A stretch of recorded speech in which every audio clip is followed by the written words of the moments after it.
Hello students, जैसा कि आप बोर्ड पे देख पा रहे हो, आज का टॉपिक हमारा लेटेंट हीट है। और मैंने इससे पहली वीडियो में आपको बताया था कि हम नेक्स्ट टॉपिक लेटेंट हीट के साथ आएंगे। तो आज हम लेटेंट हीट को डिस्कस करेंगे। जैसा मैंने आपको बताया था कि जो मैटर है उसकी जो फिजिकल स्टेट है, फिजिकल स्टेट जनरली 3 है। मैटर 3 फिजिकल स्टेट में एग्जिस्ट होता है, सॉलिड, लिक्विड एंड गैस।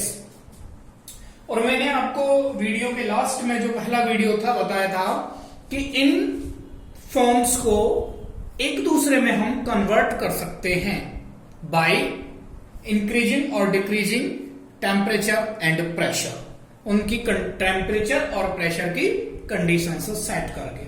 तो कुछ उसी से रिलेटेड ये टॉपिक है लेटेंट हीट।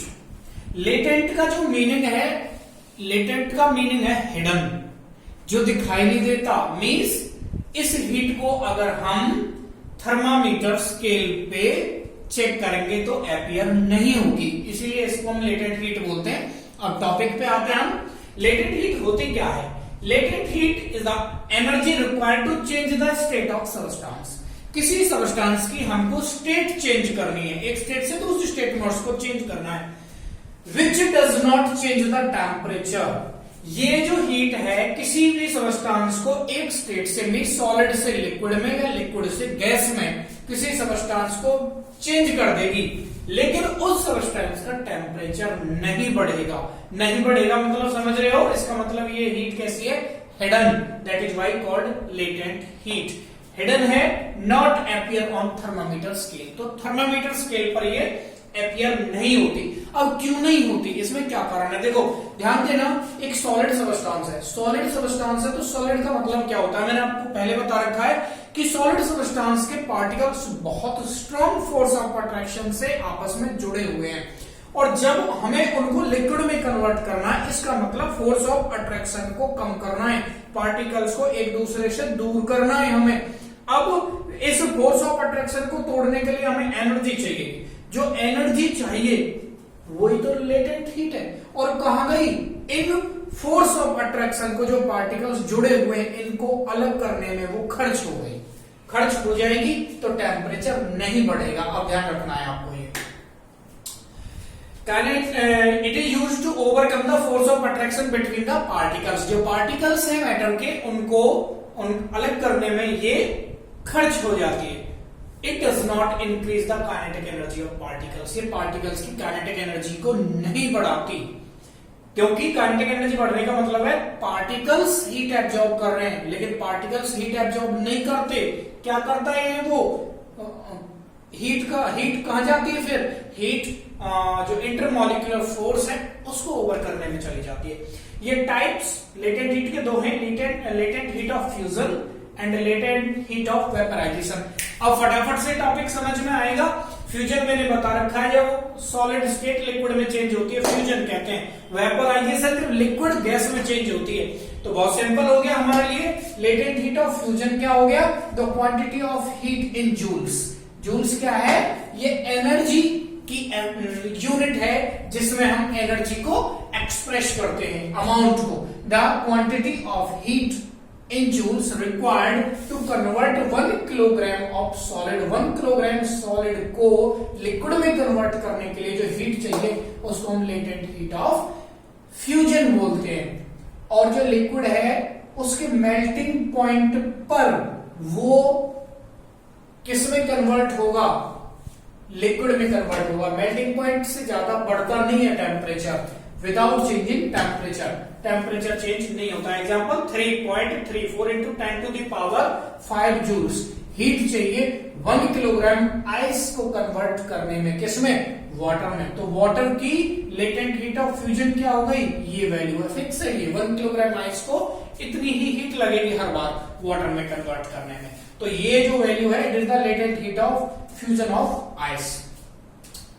एक और, during heating temperature of ice doesn't increase. जब भी आइस क्या होती है? मेल्ट होती है, तो उसका टेम्परेचर बढ़ता नहीं है। आप बेशक गर्म कर लो आइस को, जब तक वो कंप्लीट वाटर नहीं बन जाएगा, उसका टेम्परेचर नहीं बढ़ेगा, तो वो हीट जा कहां रही है, वो हीट जो सॉलिड आइस है उसको लिक्विड बनाने में खर्च हो रही है। आप समझ गए होंगे। नेक्स्ट है लेटेंट हीट ऑफ वेपराइजेशन। इसका मतलब ये लिक्विड को गैस में कन्वर्ट करेगी। The quantity of heat required in joules to convert 1 kilogram of liquid into vapours, या फिर गैस। 1 किलोग्राम लिक्विड को वेपर स्टेट में कन्वर्ट करने के लिए जो हीट चाहिए वो latent heat of vaporisation. Example 22.5 into 10 to the power 3 joules heat required to convert 1 kilogram water into gas। तो 22.5 into 10 to the power 3 joules क्या है, ये लेटेंट हीट ऑफ वेपराइजेशन है वाटर की। आप समझ गए होंगे बॉइलिंग पॉइंट वाटर का बढ़ता नहीं है। आप कितना भी गर्म करो, जब वाटर का बॉइलिंग पॉइंट आएगा 100 डिग्री सेल्सियस, उससे ज्यादा नहीं बढ़ेगा। क्यों नहीं बढ़ेगा, जो हीट होगी वो जाएगी कहां, वाटर मॉलिक्यूल्स को वेपर में कन्वर्ट करने में खर्च हो जाएगी। वो वाटर मॉलिक्यूल्स में जो इंटरमॉलिक्यूलर फोर्स है उसको ओवरकम करने में, उसको तोड़ने में खर्च हो जाएगी। नेक्स्ट जो टॉपिक है, इंपोर्टेंट टॉपिक है, ध्यान रखना आपको, सब्लिमेशन। जब कोई सॉलिड सब्सटेंस डायरेक्ट गैस में कन्वर्ट हो जाए, लिक्विड में नहीं। ऐसा नहीं है कि सॉलिड जैसे आइस से पहले वाटर बना फिर गैस, नो, कोई सॉलिड है डायरेक्ट गैस में कन्वर्ट हो जाए, इस प्रोसेस को सब्लिमेशन बोलते हैं। या फिर कोई गैस लिक्विड ना बने, डायरेक्ट सॉलिड में कंडेंस हो जाए वो। अब मैंने कंडेंस वर्ड थोड़ा गलत यूज किया है, तो ध्यान रखना, जो सॉलिड है वो, सॉरी गैस है जो, वो डायरेक्ट चेंज हो जाए किसमें, सॉलिड में, तो इसको भी हम सब्लिमेशन ही बोलेंगे। ऐसे सब्सटेंस जो ये प्रॉपर्टी दिखाते हैं उनको हम बोलते हैं सब्लिमेट्स। क्या बोलते हैं उनको, सब्लिमेट्स बोलते हैं। एग्जांपल कुछ अमोनियम क्लोराइड, आयोडीन, कैम्फर, कपूर है, आपको पता कपूर की टिक्की कहीं भी रख दो थोड़ी देर में उड़ जाएगी। नेफ्थलीन बॉल्स, व्हाइट बॉल्स आती हैं, ऑर्गेनिक कंपाउंड है जिन्हें हम कपड़ों में रखते हैं। थोड़ी देर बाद क्या होता है, बॉल डिसअपियर हो जाते हैं। डिसअपियर होने का मतलब लिक्विड नहीं बना, उनका गैस बन के उड़ गई, इसका मतलब सब्लिमेशन हो गया। एंथ्रासीन, ये कुछ कंपाउंड मैंने लिखे। अभी मैं कुछ एक एग्जांपल आपको इससे रिलेटेड बताऊंगा कि कैसे पता लगाते हैं। ध्यान देना है, सॉलिड CO2, इसको हम ड्राई आइस बोलते हैं। कार्बन डाइऑक्साइड आपको पता है गैस होती है, इसको हम कन्वर्ट कर लेते हैं किसमें, सॉलिड स्टेट में, हाई प्रेशर और लो टेम्परेचर करके। इसको पहले लिक्विड बनाते हैं, फिर और कूलिंग करते हैं और प्रेशर बढ़ाते हैं, तो ये सॉलिड बन जाती है, सॉलिड CO2 बोलते हैं। ड्राई आइस इसका कॉमन नेम है।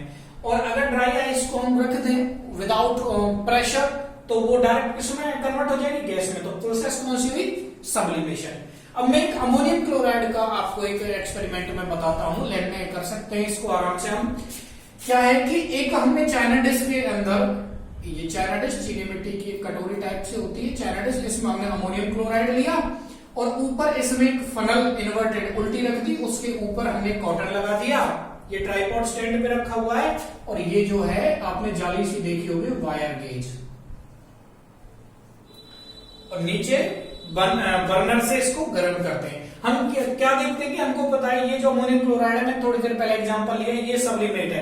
तो ये क्या होगा, ये यहां से गैसियस वेपर स्टेट में आएगा, गैसियस स्टेट में ऊपर जाएगा, ऊपर जाएगा तो कॉटन लगा हुआ बाहर नहीं निकल पाएगा, तो इसी वॉल्स में ये यहां पर चिपक जाएगा, तो हमें पता लग जाएगा कि ये क्या है, सब्लिमेट है। एक और आगे पढ़ोगे अपने सिलेबस में, अगर मैं कहता कि हमारे पास एक मिक्सचर है NaCl, सोडियम क्लोराइड का और अमोनियम क्लोराइड का, हम कैसे इनको अलग अलग कर सकते हैं, तो जो प्रोसेस होगी इनको अलग करने की वो सब्लिमेशन ही होगी। कैसे, सेम टू सेम यही सेटअप हम लगाएंगे, और मिक्स जहां मैंने अमोनियम क्लोराइड को डाला है, इस मिक्सचर को डाल देंगे। जो अमोनियम क्लोराइड है वो तो ऊपर चला जाएगा, सब्लिमेशन हो जाएगा यहाँ, और सोडियम क्लोराइड पड़ा रह जाएगा, यही दोनों अलग अलग हो गए। अब मैं जनरल से आपको, मैंने जितनी स्टेट को इंटर कन्वर्ट किया, उनका एक ट्राइंगल बनता है, स्टेट्स ऑफ मैटर ट्राइंगल। तो ध्यान रखना 3 स्टेट है, सॉलिड, लिक्विड, गैस। सॉलिड जब लिक्विड में चेंज होता है तो मेल्टिंग बोलते हैं उसको, फ्यूजन भी बोलते हैं, वैसे मेल्टिंग है जनरली। जब लिक्विड सॉलिड में चेंज होता है तो फ्रीजिंग बोलते हैं। जब सॉलिड डायरेक्ट गैस में होता है तो सब्लिमेशन, अभी बताया मैंने। जब गैस डायरेक्ट सॉलिड में होती है तो सब्लिमेशन ही बोलेंगे। जब लिक्विड गैस में कन्वर्ट होता है तो वेपराइजेशन होता है, और गैस लिक्विड में कन्वर्ट होती है तो कंडेंसेशन होता है। ये चीजें आपको ध्यान रखनी है और ये ही टर्म्स आपको यूज करनी है, जनरल टर्म्स आपको यूज नहीं करनी है। नेक्स्ट टॉपिक पे आते हैं अब हम। नेक्स्ट है इफेक्ट ऑफ प्रेशर। मैंने पहले ही आपको बता रखा है कि हम दो इफेक्ट पढ़ेंगे, एक टेम्परेचर एक प्रेशर। टेम्परेचर हम पढ़ चुके हैं, डिस्कस कर चुके हैं। इफेक्ट ऑफ प्रेशर, जो फिजिकल स्टेट है उनको हम चेंज कर सकते हैं प्रेशर के इफेक्ट से भी। Gas can be liquefy, gas को लिक्विफाई कर सकते हैं, लिक्विड बना सकते हैं by increasing the pressure. Pressure increase करो और टेम्परेचर को डिक्रीज करो तो गैस को लिक्विफाई कर सकते हैं। जैसे NH3 अमोनिया होती है, by increasing pressure and decreasing temperature means by providing cooling. Cooling का मतलब भी लोअरिंग टेम्परेचर होता है, गैस को लिक्विड बना देते हैं। ऑक्सीजन को सॉलिड स्टेट में ले आते हैं। बुक के अंदर आप देखोगे डायग्राम भी, आप इसका फिगर देखोगे, एक बीकर में आइस रखी हो, सॉरी सॉलिड ऑक्सीजन रखी होगी। थोड़ी देर पहले मैंने बताया कार्बन डाइऑक्साइड को सॉलिड स्टेट में ले आते हैं। किसका खेल है सारा? प्रेशर का है। और क्या बोलते हैं? ड्राई आइस बोलते हैं। नेक्स्ट जो हमारा टॉपिक है, इंपोर्टेंट टॉपिक है एवापोरेशन। आपको ध्यान रखना है the process of changing of liquid. Liquid को चेंज करते हैं गैस स्टेट में मींस वेपर स्टेट में, called evaporation. Even below it's boiling point, और लिक्विड के बॉइलिंग पॉइंट से नीचे रहता है temperature. The process of changing liquid into vapour, vapour state में चेंज करना। कैसे?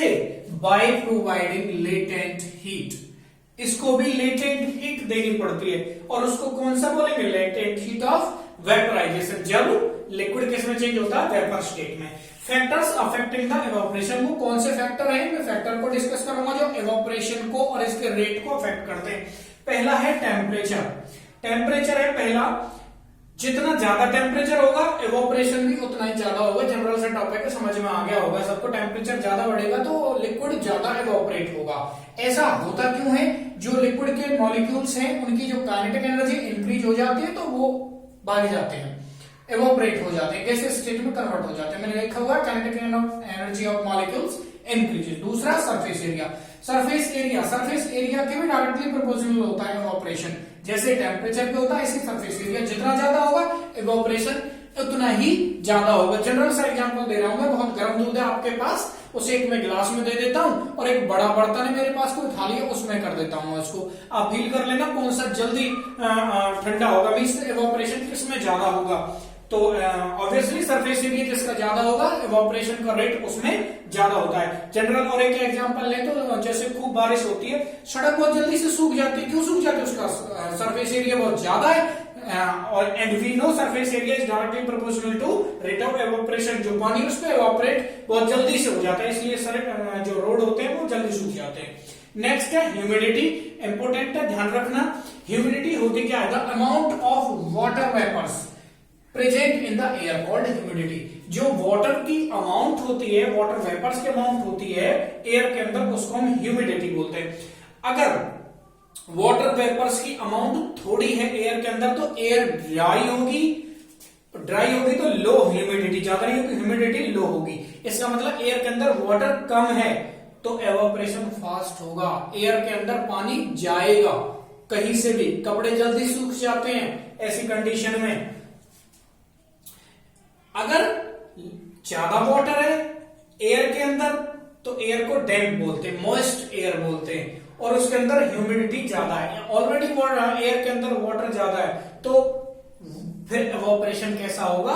कम होगा। उम्मीद करता हूं अच्छे से समझ में आ रहा होगा और वैसे भी क्वेश्चन पूछने में झिझक नहीं। Cooling cause by evaporation.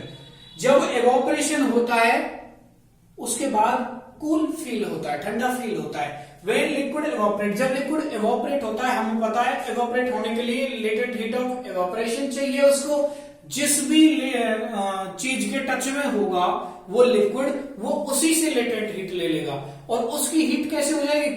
कम हो जाएगी तो ऑलरेडी ठंडा हो जाएगा वो। जैसे स्प्रिट है, स्प्रिट को मैं हाथ पे यहां डाल देता हूं, स्प्रिट तो एवापोरेट हो जाएगी, मुझे ठंडी लगेगी वो, उसके बाद मुझे ठंडा फील होगा। क्यों होगा? स्प्रिट जो एवापोरेट हुई है उसने लेटेंट हीट ऑफ एवापोरेशन कहां से लिए? मेरे हाथ से लिए। मेरे हाथ से ले गई तो मेरा हाथ कैसा हो गया? फिर हीट नहीं रही तो ठंडा, इसलिए ये ठंडे फील होते हैं।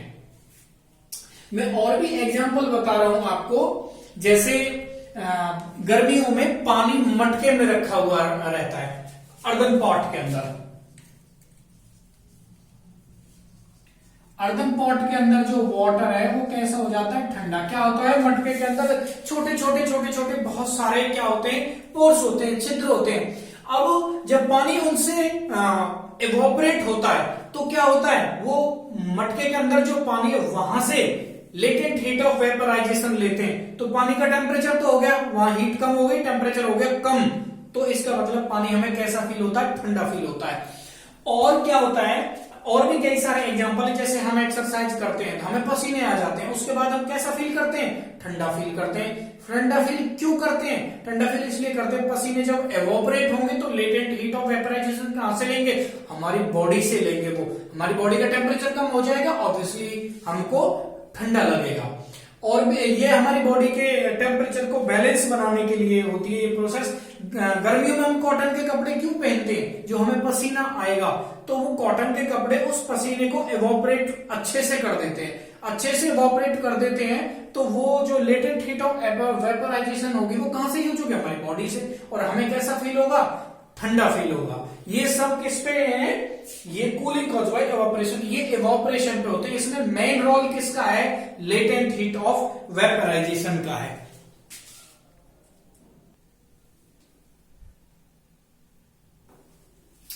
नेक्स्ट है, हम कैसे प्रूव करेंगे कि जो एयर के अंदर वाटर वेपर्स प्रेजेंट होते हैं।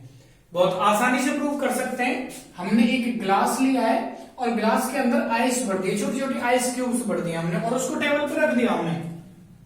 कुछ देर बाद हम देखते हैं कि ग्लास के आसपास वाटर ड्रॉपलेट्स आ जाती है। तो ये वाटर ड्रॉपलेट्स कहां से आई हैं, ये एयर से ही तो आई है। जो एयर के अंदर वाटर वेपर्स हैं वो कंडेंस हो जाता है और ये हमें वाटर ड्रॉपलेट्स की फॉर्म में फिर दिखाई देता। बहुत इजी सा एक्सपेरिमेंट है। अब इस चैप्टर के अंदर एक छोटा सा टॉपिक दे रखा है प्लाज्मा स्टेट, जिसको फिफ्थ स्टेट बोला है मैटर की, और बोस आइंस्टीन कंडेंसेट इसको फिफ्थ स्टेट बोला है मैटर की। वैसे ज्यादा इनको डिस्कस किया नहीं है कहीं भी। मेन स्टेट तो हमारी वही होती है तीन, सॉलिड, लिक्विड एंड गैस, तीन ये स्टेट है मेन। ये प्लाज्मा स्टेट क्या है, मिक्सचर है इलेक्ट्रॉन्स का और आयंस का। ये बहुत हाई टेम्परेचर पे ऑलमोस्ट 15,000 डिग्री सेल्सियस से ऊपर, तो इतना टेम्परेचर अर्थ पे तो पॉसिबल है नहीं, तो ये कहां मिलेगी स्टेट, ये मिलेगी स्टार्स पे, सन पे।